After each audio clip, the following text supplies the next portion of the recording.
Hola, hola. Nuestro invitado para el podcast de hoy ha estado en la política, catedrático universitario, ¿ah? También ha sido candidato a la presidencia de la República, ha conversado con los indígenas. Estén atentos, será todo un personaje, así como ustedes lo prefieren.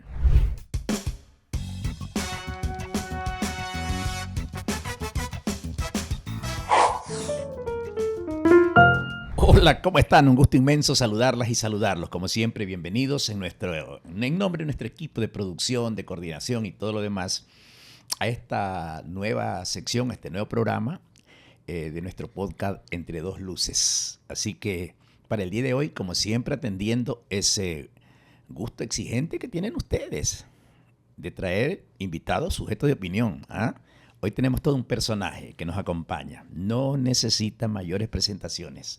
Créanlo, sabe de cátedra universitaria, doctor en jurisprudencia, político, hasta donde las papas queman, ha sido ministro y hasta llegó a ser candidato a la presidencia de la República. Con ustedes, apreciadas seguidoras y seguidores, el doctor Henry Cucalón. Un gusto saludarlo, doctor. Bienvenido. El gusto es mío. Gracias. Un saludo a todos los seguidores. Bien, entrando en materia, mi doctor, entrando en materia, sin duda el Ecuador como que quiere vivir nuevos tiempos. El tema de consulta popular, el tema de corte constitucional, en fin, un ejecutivo, paro y todo lo demás.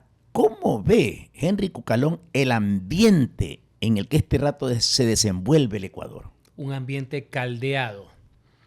Lo que más me preocupa es que cuando lo quieres poner deliberadamente, cuando polarizas y exacerbas deliberadamente, cuando suficientes son los problemas que tenemos los ecuatorianos para que encima, a propósito, quieras dividir más a la ciudadanía. Así que creo que debemos encontrarnos, tener puntos de cauce, porque si no el país se nos va de las manos. Dígame una cosa, da la impresión de que como que se juega un poco con la desesperanza de la gente. Bueno, esa es una táctica populista, ¿no? Es más vieja que mandada a hacer. Necesitas encontrar un enemigo ideal permanentemente y muchas veces problemas que son complejos, que no tienen soluciones fáciles, tratas de utilizar la demagogia para decirle mañana cambia si me apoyas en esto. Y no es tan sencillo. Hay que decirle a la gente la verdad. Hay que hacer políticas públicas, van a demorar tiempo, pero si lo hacemos desde ahora y si nos ponemos de acuerdo, estoy seguro que vamos a mejorar. Pero no es flash. Esto nada es aplastando botones ni de la noche a la mañana. Definitivamente el tema de la consulta popular va porque va. ¿Qué se puede rescatar de esa concurrencia que tendremos los ecuatorianos en elegir a los años una asamblea constituyente? Bueno, que valga la pena, ¿no? Creo que hemos perdido tiempo valioso. Se descartó también hacer cambios profundos vía reforma parcial en la Asamblea Nacional. No sé por qué el presidente, teniendo mayoría, no lo hizo. Quizás porque necesitaba estos distractores, necesitaba echarle la culpa a alguien y al mismo tiempo ver cuál era el escenario ideal. Hoy estamos hablando de una constituyente que hace pocas semanas nadie hablaba. Y creo que cambió un poco la comunicación y las narrativas y los problemas, etc. Mi más grande aspiración es que si vamos a ir a ese proceso absolutamente arreglado y paso a paso, no sea para cambiar el nombre de una constitución de un político por otro político. Debe ser el contrato que nos rija a todos, no debe ser la camisa de fuerza de nadie. Recordemos que una constitución, primero, no debe ser reglamentaria como la actual, y segundo, es una declaración de principios, es un estatuto del poder. Eso se desarrolla a través de legislación inferior. Cuidado, viene de nuevo el populismo no ilustrado a quererle cuentear a la gente, de poner artículos para dar felicidad a la gente y que aquí no pasa absolutamente nada. Cuidado con ese tipo de cosas, ¿no? Pero ¿cómo podríamos realmente aprovechar esta concurrencia y encontrar a los mejores, orientar a nuestro pueblo, si los requisitos para quienes vamos a elegir son parecidos a los que tenemos en la asamblea? Es decir, no corremos el riesgo, señor doctor, de elegir a personas que vayan a hacer dibujitos, hablar de rompidos y esas cosas más? Primero, decidamos si queremos o no ir a una constituyente. Correcto. Ese es el primer paso. Perfecto, Si doctora. llegara a ser aprobado, venir la discusión y el debate profundo de qué tipo de constituyentes queremos. Y te voy a hacer una reflexión muy poco políticamente correcta. Tú podrás poner en el estatuto muchas cosas. De hecho, han puesto lo que actualmente rige, que es 18 años.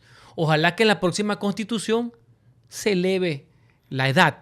Nosotros tuvimos históricamente 25. Tampoco crean que es de mucho.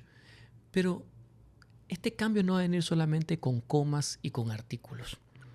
Esto va a venir con la corresponsabilidad de quienes están liderando, espero no propietarios, de organizaciones políticas y también de nosotros. Acabas de poner unos ejemplos de asambleístas que no están a la altura de su representación. Pero te puedo decir algo. Voy a hacer abstracción de que yo participé en estas elecciones del 25. En muchos partidos y movimientos políticos presentaron sendas listas de lujo para asambleístas. En todo el país y en Guayas también. Profesores, decanos de universidades, economistas, abogados. ¿Y qué pasó? Y no es un reclamo, es el derecho legítimo y libérrimo de la gente. Se quedaron. Votaron en plancha porque tenés que votar por estos para que no ganen los otros y por los otros para que no ganen estos. No es por falta, disculpa que te lo ponga, no es por falta de oferta, por si acaso. Mujeres y hombres, pero honestos, brillantes, Coincido. no sacaron nada. Entonces también, ojo, y también quiero decir algo, en las dos últimas constituyentes que ha tenido el Ecuador, no quisiera ir más atrás, sino encantado nos quedamos de largo. Los partidos políticos enviaron a sus mejores cuadros a las constituyentes. En el 97, por citar un ejemplo, al vuelo, la Democracia Cristiana puso al expresidente de la República, Osvaldo Hurtado. Puso a Alexandra Vela, a exministros como Ernesto Albán. El Partido Social Cristiano del Ecuador lo puso a Marcelo Santos, varias veces legislador y ministro, a César Ron.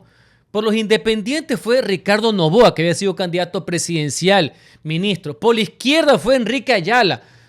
O sea, era rector de la universidad, varias veces diputado. O sea, Pachacuti ni Napacari. O sea, estamos hablando pues del top of the top, no el descarte. No esos que no lo miran a la cara al dueño o propietario del partido, a los yes men. Y en el 2008, del cual yo he sido un crítico, no voté ni por la convocatoria ni por el referéndum, sin embargo, tengo que cumplir las normas porque eso es vivir en un Estado de Derecho. El mismo correísmo, antes que se vuelva pues el desbarajuste y banda delincuencial, que es mayoritariamente con honrosas excepciones, estuvo hasta Alberto Acosta Espinosa, que no pienso como él, pero un tipo que tiene su peso, digamos, intelectual. Y en la derecha estaba Pablo Lucio Paredes, estaba May Montaño, por citar varios ejemplos. Cuidado, aquí nos mandan un reprise de lo que tú acabas de señalar. Y eso no es heredable, pues no le echen la culpa al estatuto ni a las normas, por si acaso, ¿no? Sino a quienes escogen los candidatos. A quienes nos escogen, Y a quienes se prestan. Y finalmente, no quiero decir que es responsabilidad, pero hay que tomar conciencia los ciudadanos que escojan. Hay mucha oferta, no se queden solamente en dos. Pero doctor, ¿cómo vamos a escoger, si usted mismo lo dice, y el mismo Consejo Nacional Electoral, en la reforma que hacen ahora último, nuevamente nos invitan a votar en plancha? Y usted sabe que en esas planchas donde ponen sapos y culebras, y estamos obligados a votar por sapos y Bueno, culebras. pero se entendería, y es qué importante que me haga esta reflexión. Desde el retorno a la democracia hemos tenido este debate. Si es en listas cerradas o planchas o si es lista abierta. Hemos probado todos los sistemas y en todos han existido carne y hueso. Inclusive cuando lo hicimos entre listas, habían ciertas cuestiones que no guardaban lógica. O sea que no nos debemos asustar de eso. Insisto, una vez más, la responsabilidad en el voto. Porque cuando hubo entre listas, votaban por el amigo de la derecha y por el vecino que era el MPD. Entonces, o si no, en la misma lista, se mataban en la misma lista. Porque el tercero quería quedar primero, entonces pedía votos para él y no para la lista. Mire, no hay sistema perfecto. Coincido. Otra reflexión que le voy a hacer. Eso de ahí, ¿sabe a petición de quién vino? No vino de los partidos políticos, por si acaso. Yo estuve en el Congreso en que eso se aprobó en el año 2020, porque le echan la culpa a los partidos políticos, las listas cerradas. No, los partidos lucharon por las listas abiertas, eso fue el año 97. La academia, Pidió eso. los politólogos, los que vienen escribiendo en las columnas que Eso. yo leo desde que tengo uso de razón, el año 79, ellos dijeron que lo lógico es ser cerradas.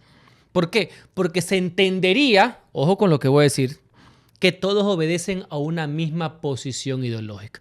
Yo les doy una salida para esto.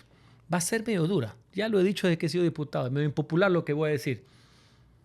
No hay mecanismo democrático perfecto. Hay gente que se cae de Hunt, después de Hare, de Webster modificado.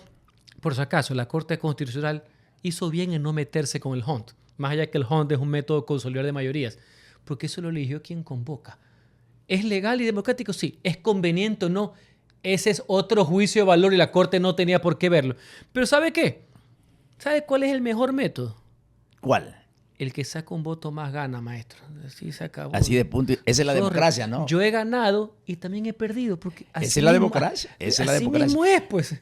Nos acompaña en este podcast Entre Dos Luces el señor doctor Henry Cucalón. Sube de punto, sube de tono, dijo uno, la temperatura en la entrevista. Bien. Y le agradecemos por ser tan abierto. Usted fue ministro de gobierno. Es decir, estuvo donde las papas queman, no solamente mirando de lejos, desde una curul, o un alcalde, un prefecto, no sé, o simplemente un dirigente político. Estuvo como ministro de gobierno y también, entiendo, le tocó tratar con quienes hacían paro.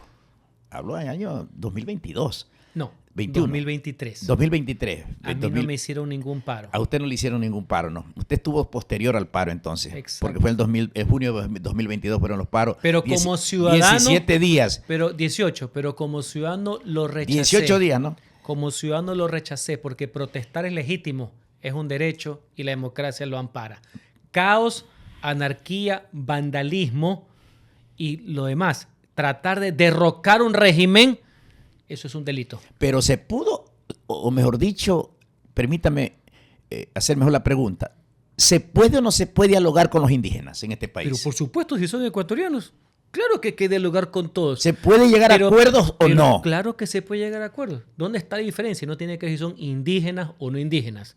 Cuando cualquier ecuatoriano quiere imponer su visión por encima de la ley, que para el diálogo quiere utilizar la herramienta del chantaje, la violencia, del caos y la anarquía, no importa cualquier ecuatoriano, no quiero etiquetar, eso está mal. Pero dialogar siempre es básico el diálogo. ¿Por qué? Porque en democracia no hay unanimidad. Por si acaso, eso es importantísimo tenerlo claro. Siempre hay posiciones distintas. El disenso es una característica de la democracia.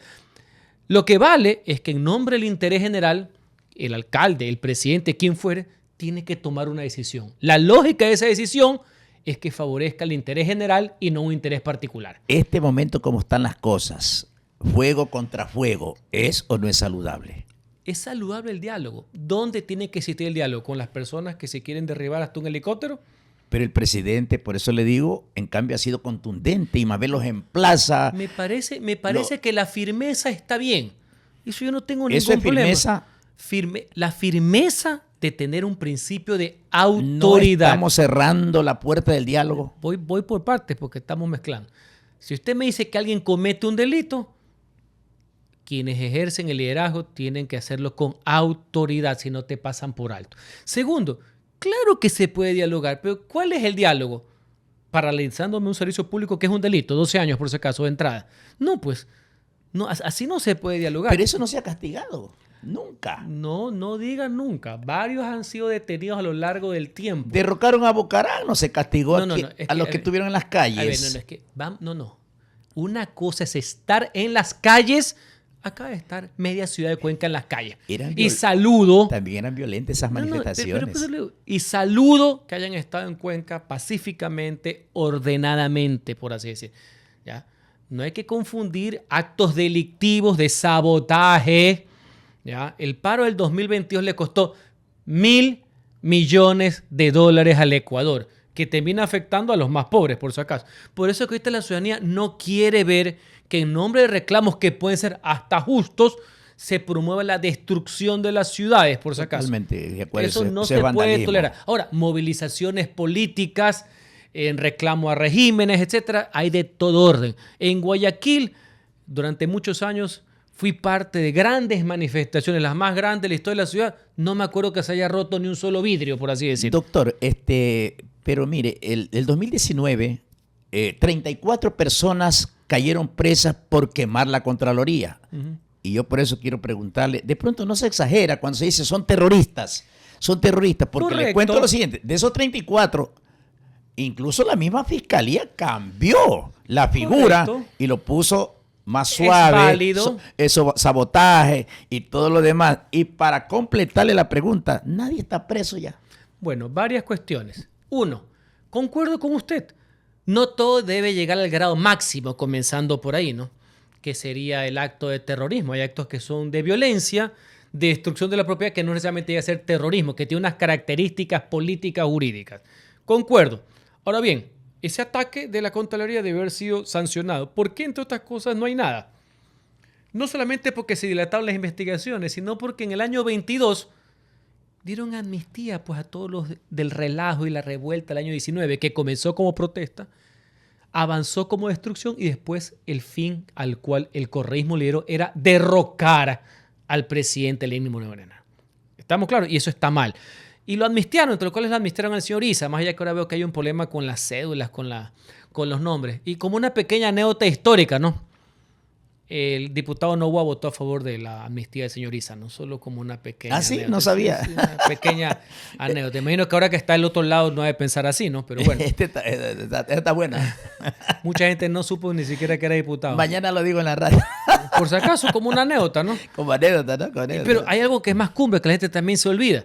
Después de esos 18 días de problemas, después que se tomó esta decisión y que tuvo que mediarse y retroceder en algo esa decisión, encima la asamblea de la época, junio del 22, le activó la muerte cruzada del presidente. O sea, encima quisieron destituirlo. Por eso es que ahora no está sucediendo lo mismo. Y qué bueno que así sea. Dentro de las diferencias que uno puede tener y muchas coincidencias con el gobierno de turno, el derrocar y desestabilizar no está en nuestro abecedario. Esa es la gran diferencia, porque en el 22 unos pusieron los cañonazos, otros pusieron los presos, el correísmo quiso derrocar al gobierno del presidente Lazo y otros frotándose las manos porque le encanta dar golpe con mano ajena, por así decirlo. El presidente Noboa, así como va, ¿usted no cree que quiere llenarse de más poderes? Bueno, siempre la concentración de poder y cualquier forma autocrática siempre será condenada. El Consejo Nacional de la Judicatura, pero todo el mundo dice que sí, no es todo el mundo dice, su inclinación hacia el Ejecutivo. Es la realidad. Gana sus candidatos allí. Es la realidad. Puede ser que el gobierno tiene una fascinación con el tema de la justicia. Y cada vez que estoy en entrevistas con amigos, dice, es que así debe ser porque si no la toman los otros. Hasta justifican la metida de mano o la pezuña, diría el doctor Héctor Romero Parducci. O sea, como los otros eran unos tarles por cuales la fórmula es ser peor que ellos. Porque si no viene el correísmo, por así decir. No debe ser hacer las cosas diferentes. ¿Hasta cuándo el cuco del correísmo? Pero pregunto, es que este es un ejemplo. No debe ser mejor hacerlo de forma diferente, no ser peor que ellos. O sea, si ellos tuvieron su propio YALC, tú debes tener tu YALC propio. ¿Te parece que esa es la solución? ¿O tener personas independientes, honestas y comprometidas con el país? Ese es el tema de fondo. El señor Godoy es un impresentable, es una ficha. Yo no sé cómo es que lo eligen. Y lo peor es que la gente que le hace coro al gobierno, incluidos comunicadores, dice, bueno, así mismo es porque es mejor tener tu propio YALC llamado Godoy que lo tenga el otro. Y eso es hablar de Estado de Derecho. No. Y peor que el operador, disculpe de todo esto, es un señor Jarrín, que era el abogado y el asambleísta preferido de Correa, sino que ahora se cambió de mando. Y cuando los critica, ¿sabes lo que dicen? Es que hay que coger a los mejores del otro bando para pasarlos al bando, para arrinconar al bando. ¿De dónde sacan ese tipo de estupideces? Sin duda, imagínense, están escuchando el testimonio de esta interesante entrevista y lo profundo de un hombre que ha hecho propuestas presidenciales y valoren de esa manera. Quiero que lo valoren de esa manera. Definitivamente, entonces, en este tema, la concentración de poder no es saludable. Siempre estará mal. Siempre será un error. Cada uno tiene que ejercer las competencias que están definidas. En una entrevista hace pocos días me dijeron, no, es que el presidente debe cumplir y hacer cumplir la Constitución con los demás. ¿Y dónde leíste eso? Le dije, te comiste unas cuantas comas. Pues es cumplir y hacer cumplir la Constitución en mi competencia. Por eso los presidentes no son guardianes de la justicia. Los presidentes no son ni guardianes ni jefes de los municipios. Cada uno en su competencia, en su conjunto de atribuciones. Solo los totalitarios, que los hay de izquierdas y de derechas, son los que piensan que el Estado son ellos. Estaba también pensando en otra anécdota y siempre he dicho, cuando me toca hablar en los micrófonos, de que no todo es cielo ni no todo es infierno. Correcto. Es verdad que se calificaba, por ejemplo, a la asamblea anterior con 3, 4%, pero ¿quién creyera? De ahí salen los finalistas y sale el presidente de la República, pues, sí, Noboa y Luisa González. Es un hecho anecdótico, a mí me gusta ¿Será mucho. que se exagera a veces? No, a mí me gusta mucho el mundo. Las calificativas. Uno es el derecho político, ¿no? Que es el normativo. La ciencia política estudia los fenómenos de la política. Y ese congreso cesado, donde habían golpistas, donde había aliados del narcotráfico, y eso está en la sentencia de Metástasis, de ese congreso que la gente aplaudió que haya sido cesado, salieron los 2 candidatos finalistas y de ahí un presidente. Creo, entre otras cosas, habrá mucha tinta que regar. Uno, quien hubiera puesto el correísmo hubiera llegado a la segunda vuelta, porque más allá que no concuerdo con ellos, tiene un caudal de votos.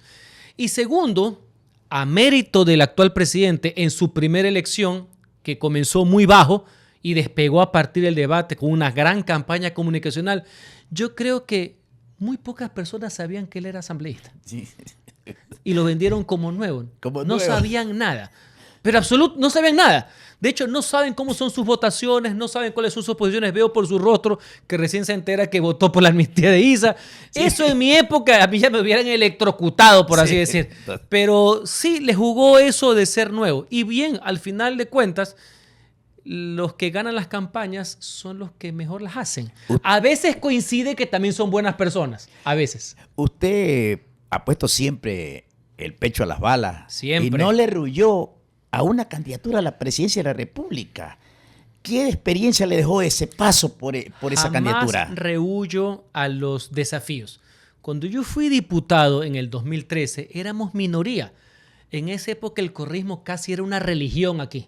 Discúlpenme. Todo Correa arrasaba, mucho más de lo que está pasando con el señor Noboa. Y éramos minoría de la minoría. Éramos 7 contra 110 del correísmo, por si acaso, ¿no? Y ahí me dice, vale, no es que yo fui cuando está la época del champán, como se dice popularmente. Cuando fui ministro de gobierno, acepté el ministerio 3 días después que el gobierno había perdido hasta una consulta popular. Sí, señor. Y habían vientos de desestabilización, de derrocamiento, sin perjuicio de los errores naturales que se puede cometer. Y aún así, tomé el desafío, porque quería aportar por la estabilidad democrática en el país.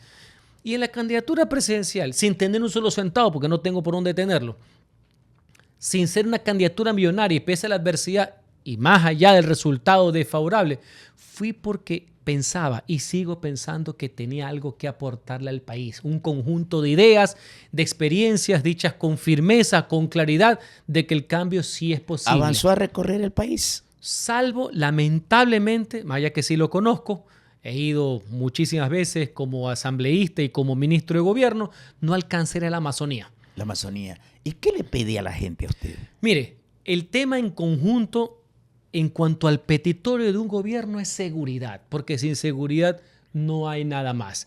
Y al mismo tiempo pude escuchar en muchísimos sectores, saber que mi propuesta, entre las cuales estaba eliminar el subsidio al diésel, yo sí lo dije. El presidente dijo que no lo iba a eliminar y lo terminó haciendo. Por eso te das cuenta por qué primero tienes que ganar y después decir la verdad. Solo como una pequeña anécdota. La gente captaba el mensaje. Conocían de la valía de quienes me acompañaban. Pero esto, y estratégicamente lo hicieron muy bien, está muy bien, gran propuesta.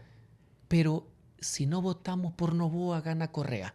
Y así no le pasó a muchos candidatos buenos que había del centro a la izquierda. Y decían, no, no puedo votar por ti, tengo que votar entrada por Luisa, así no me guste porque si no gana Noboa. Y en eso, estos señores hicieron una tercera vuelta electoral. O sea que y por eso los dos sacaron más votos, inclusive el correísmo sacó más votos de lo pensado, porque lograron aglutinar en la primera ronda los votos contrarios, que no querían que el otro gane, por así decir. Y eso fue algo muy difícil en la campaña.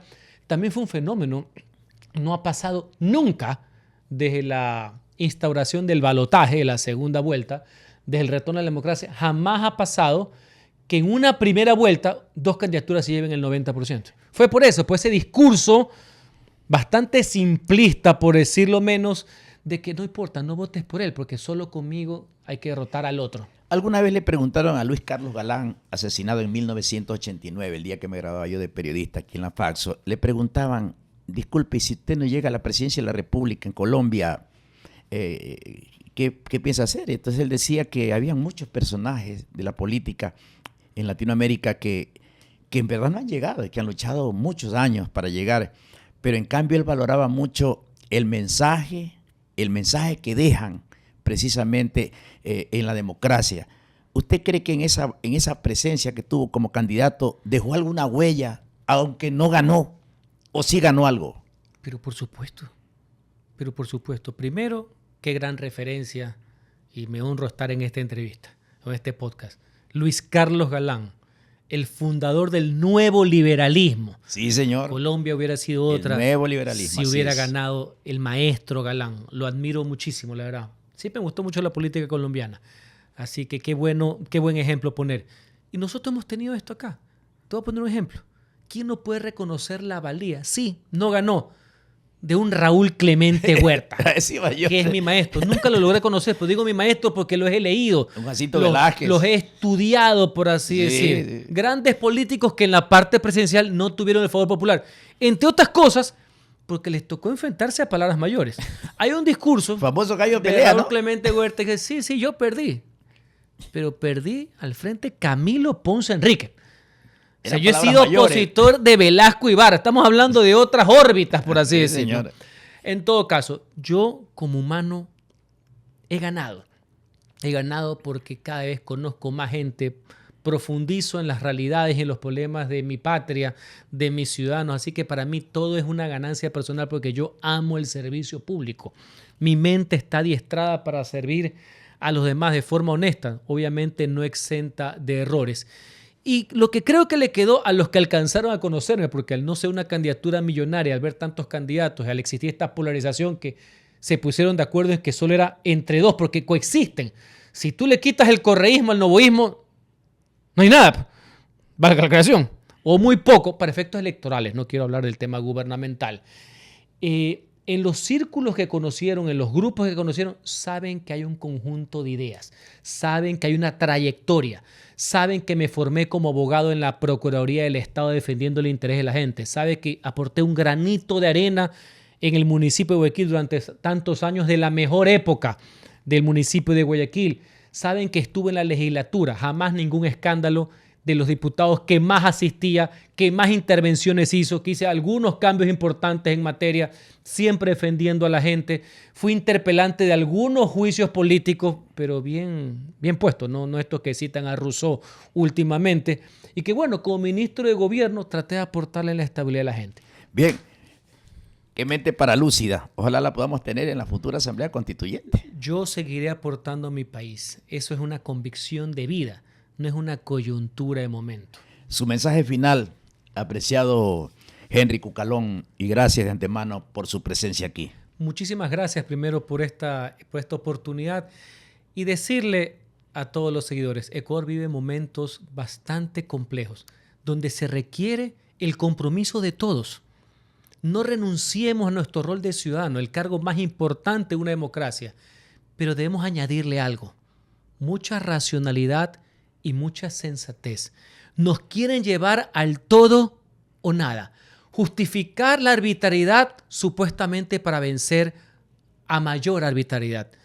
No caigamos en las redes de la posverdad. Mucha conciencia ciudadana y fuerza para salir adelante.